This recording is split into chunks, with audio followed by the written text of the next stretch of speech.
আজকে লাঞ্চে আমি কী বানিয়েছি না, এই যে বিউলির ডাল করেছি একদম হিং ফোড়ন দিয়ে, মৌরিও ফোড়ন দিয়েছি, হিংও দিয়েছি।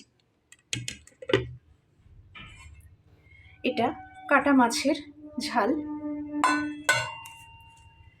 এটা দেখাচ্ছি, এক হাতে তো তুলতে একটু অসুবিধা হয়।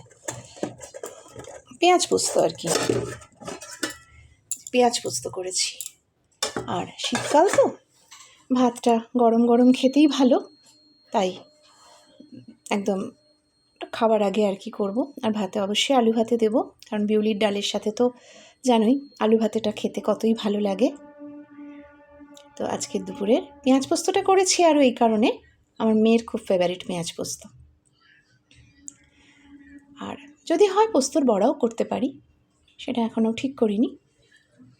তো এই আজকে দুপুরে এই মেনু তোমাদের দেখিয়ে দিলাম। টাটা।